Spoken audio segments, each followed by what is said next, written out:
Olá, meu nome é Eduardo Vendramini Meu nome é Diego. e vamos apresentar sobre a segurança no trabalho nas atividades com explosivo, que seria a NR19. Então, começando com eh, faz, a fazer a parte da introdução e objetivos, depois eu vou tratar principalmente da questão do transporte, armazenamento e fabricação. E então, vamos apenas mostrar os aspectos gerais dessa norma. Então, conceituando, explosivo seria um material, uma substância que, quando iniciada, quando feita uma centelha, por exemplo, acontece uma decomposição muito rápida, produtos mais estáveis. Isso libera muito calor e desenvolve muita pressão, rapidamente.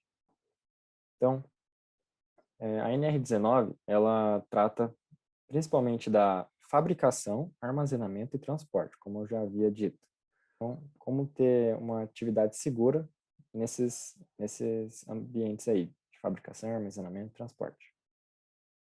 Então,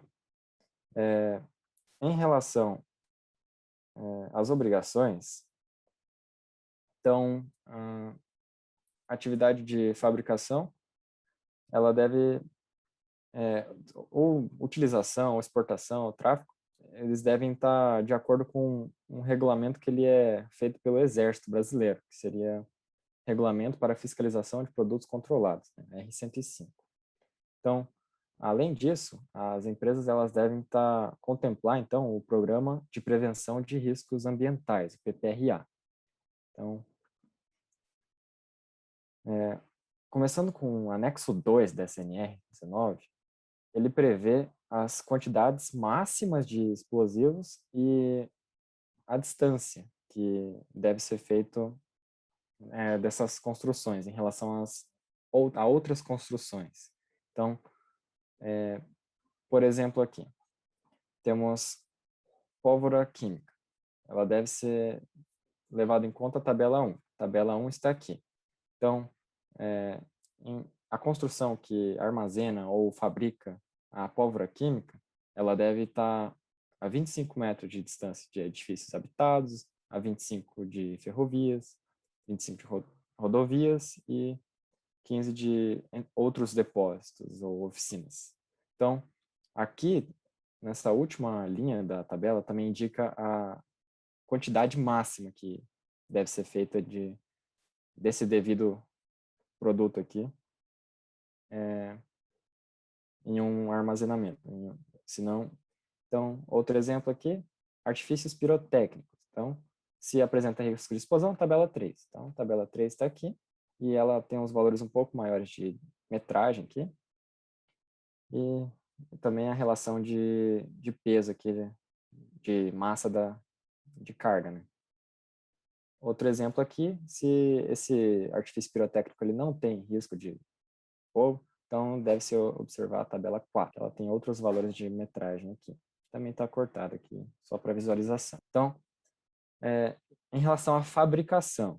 A fabricação ela deve ser permitida só se a empresa ela tem o título de registro, TR, que ele é emitido pelo Exército.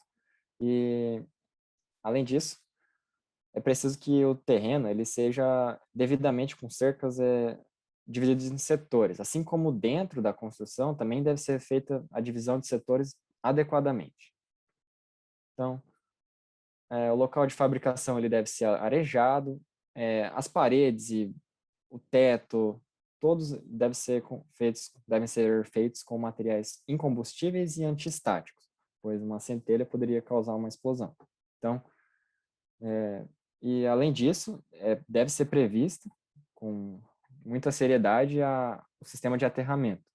E além disso, eventualmente, uma instalação especial, instalação elétrica, no caso.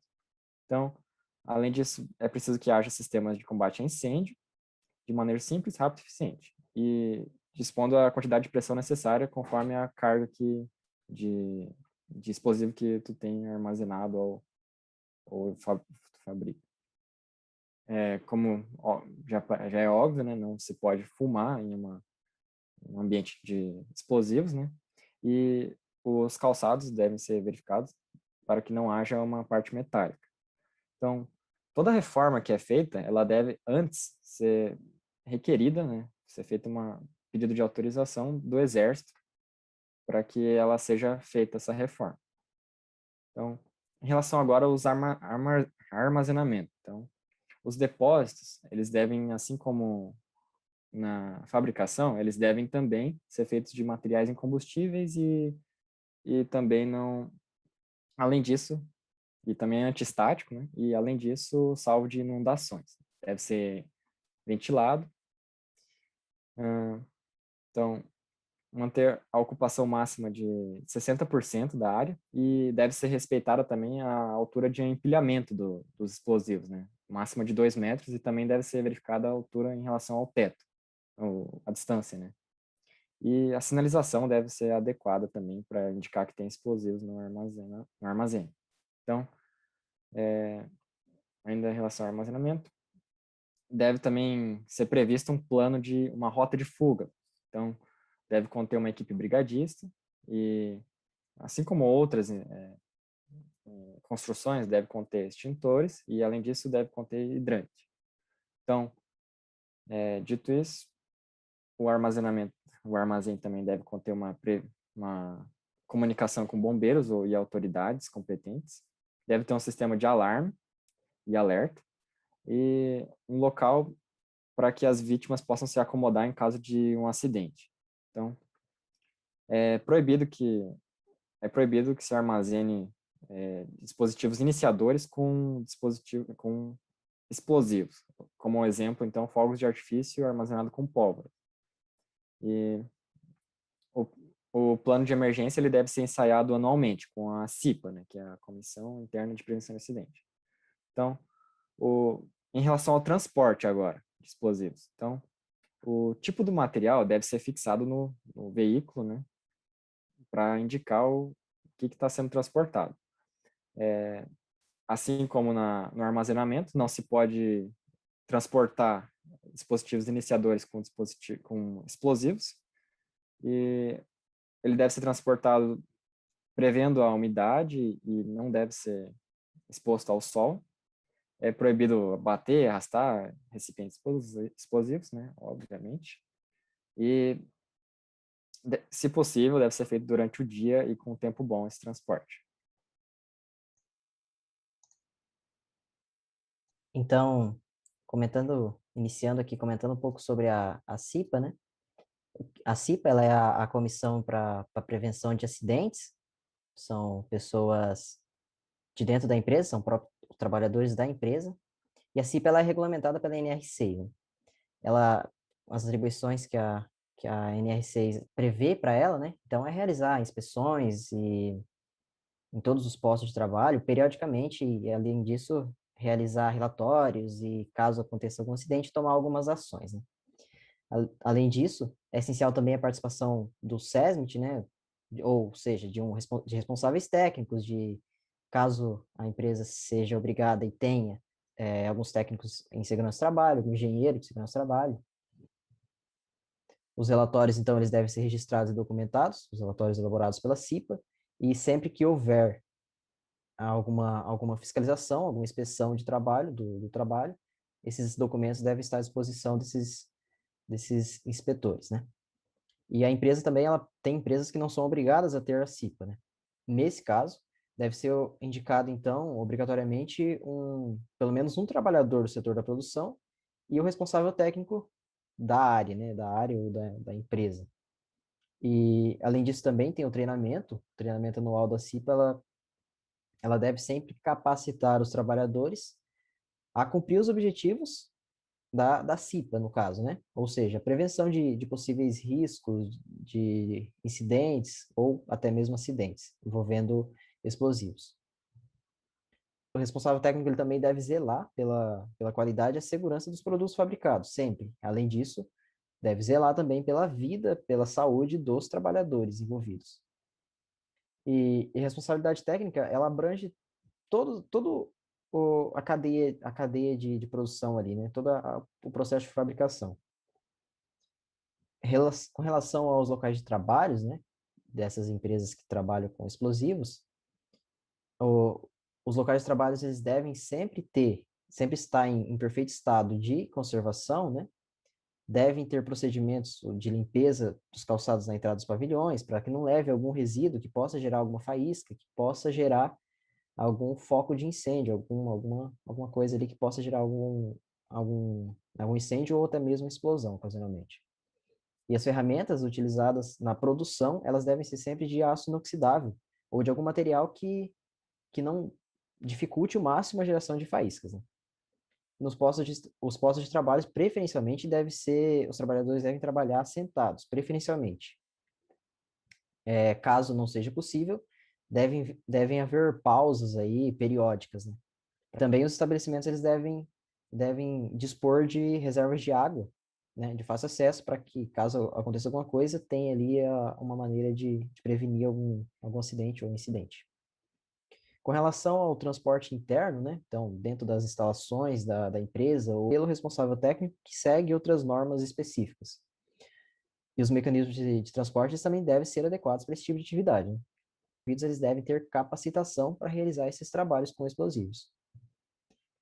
Com relação à proteção individual, então, a empresa sempre é obrigada a ofertar de forma gratuita os EPIs necessários e adequados à realização desses trabalhos. Então, os trabalhadores do setor explosivo, especificamente, eles devem vestir uniforme de algodão ou tecido antistático, né? Então, com relação ao acesso aos estabelecimentos, né? Os estabelecimentos, eles devem adotar onde ficam armazenados esses produtos, onde ficam comercializados, enfim, os armazenamentos que contêm produtos explosivos. Eles devem adotar protocolo de segurança. Um protocolo, algum exemplo é manter um serviço de portaria, né? Também outro ponto muito importante dessa norma é com relação à destruição dos resíduos sólidos gerados, né? Tem a destruição, tanto a empresa ela deve implantar sistema de coleta e separação dos resíduos, assim como destinar de forma correta esses resíduos, né?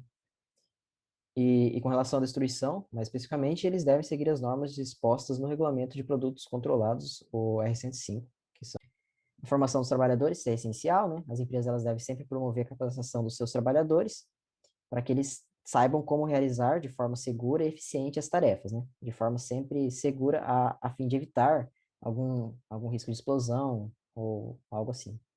E os acidentes e incidentes, eles devem sempre ser relatados e, e a CIPA deve agir, né?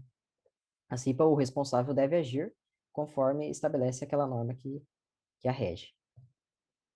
Com relação também ao controle de qualidade, as empresas elas devem ter uma documentação que ateste a qualidade das matérias-primas utilizadas na fabricação dos produtos, né?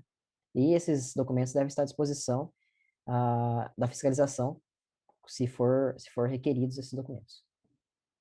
Com relação à comercialização, e para efeitos dessa norma, considera-se dois tipos de comercialização, né? O comércio de produtos de uso restrito, então fogos de artifício, a venda, o varejo, e de produtos de uso permitido, né?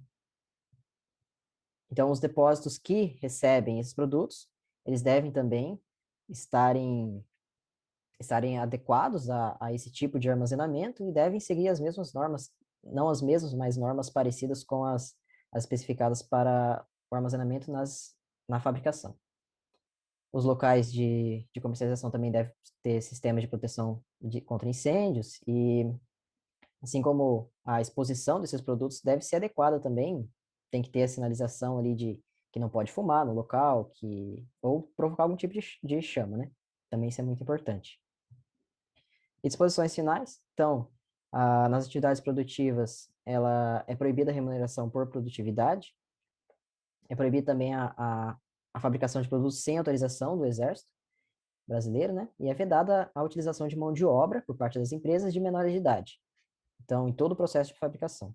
E também é vedada a utilização, a realização de trabalhos por trabalhadores que não sejam capacitados.